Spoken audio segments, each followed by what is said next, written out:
Hi, hello, it's Nikki, and welcome to my messy bookshelf.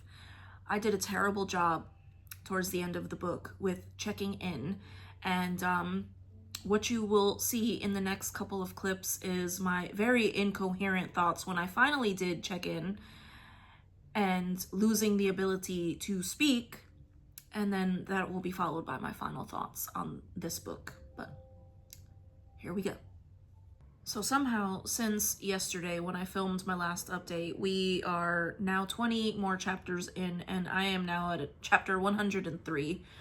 And I am sorry that I am not consistent with how often I break for an update, but I could not put this book down. I had things to do today, and I did not do any of them because I just wanted to read this book. So just when I thought there could not be any more drama, there was more drama. So when I left off last, someone was breaking into the Count's house, and turned out to be our old friend, Katarus. And same, just greedy, self-absorbed, me kind of person. And I honestly, I think I mentioned it last time, I was so sick of him because he is just the worst. So I was very happy with the way that scene ended. So we are finally rid of Katarus. And we had the proposed marriage of Benedetto, or Andrea Cavalcanti, and Mademoiselle Danglars. And as that is going on, he gets called out about being a crook and an escaped convict and a galley slave. So that was just perfection. Did not expect Mademoiselle Danglars, Eugenie, to take off with her friend in the middle of the night dressed as a man, but that happened as well. So all of this stuff is going on. And then I think one of the most impactful chapters for me was the chapter where finally Fernand and our Count are having their little face-off, and after the failed duel between Albert and the Count, and seeing Fernand go over there and be very arrogant towards the Count and basically saying, "You don't know who I am?" And he said, "Yes, I do. And you know who I am?" And he said, "What name?" And he said, "Edmond Dantes." And after that, it was just, I was like, oh, I have no words. Obviously, look at, I'm getting caught up in here. Hello again, friends. So I finished this book 2 days ago, and I have been struggling so hard to put into words how I feel about this book. I don't think I've ever struggled this hard to put that into words. So I am a sucker for adventure novels. If you know me or follow my channel, you know that I am a sucker for adventure novels. And epic adventure, sign me up. So this book was perfection for me. It was absolute perfection for me. Everything that I am looking for in a book was in here. And I don't think I'm exaggerating when I say that this is probably, if not my ultimate favorite book, it might be up there with my ultimate favorite books of all time. I think it might be my favorite book of all time that I've read. And, you know, maybe that's just because I'm still fresh from reading it, but I loved this book. I loved this book. This book has knocked Don Quixote and the Pickwick Papers out of my top spots. And yeah, I still love those books, but I am in love with this book. So let's talk about the writing. The writing for a book that was written almost 200 years ago, I think it was 181 years ago, the writing was so engaging. there was not a single moment where I was struggling to get through a passage or anything like that. So probably why they say it's a children's book, but I don't know any children. I don't know many children who are going to be reading something like this. But I found the writing very engaging, very interesting. I was turning pages like crazy. I did not want to put this book down.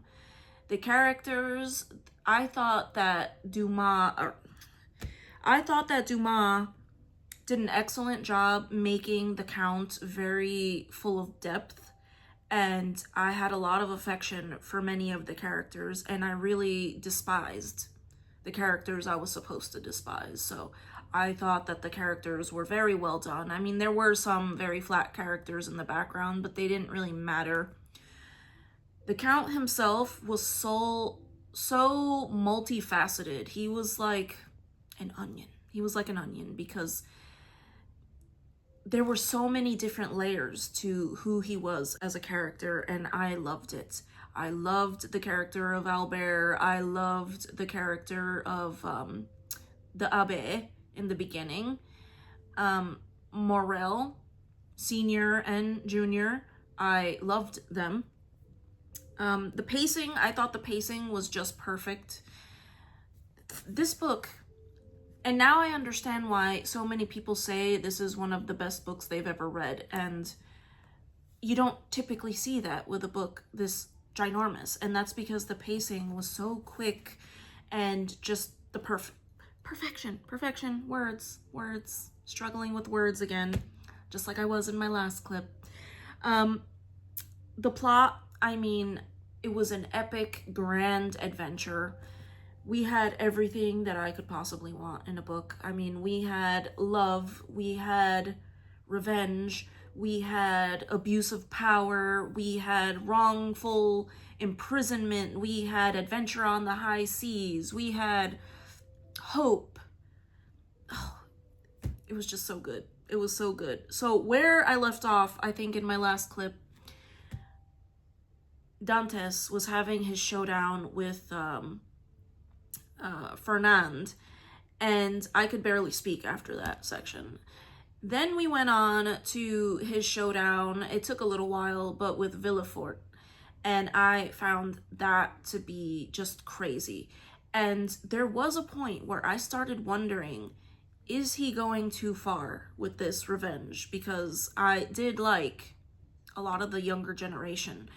So there was a point where I asked that of myself, and I remember saying, will they please give Valentine a break? And then it seemed like we were not giving Valentine a break. But right after I started wondering if he was going too far, I was very relieved and very happy to see that he himself was wondering if he had gone too far, because my goodness, that whole series of chapters when the poisoner is in Villefort's house, and we know who it is, but they are just not doing anything about it. I was so worried. And I thought it was just so well done. I love that the grandfather, Noirtier, was included in the Count's plans for Valentine. I love how the Count was watching over Valentine, and I was very worried for a little while there about our young friend Morel. So after that, I mean, just tying up loose ends, it was wonderful. And yeah, I don't think I could have asked anything more of this book. It was exactly what I wanted it to be and more. And it is a book that I will happily reread in the future. So those are my final thoughts. And yeah, I loved it. Please tell me if you've read any of his other stuff, if they are worth reading, because I'm in love. Yeah. So thank you so much for watching, and I hope to see you in my next video. Take care.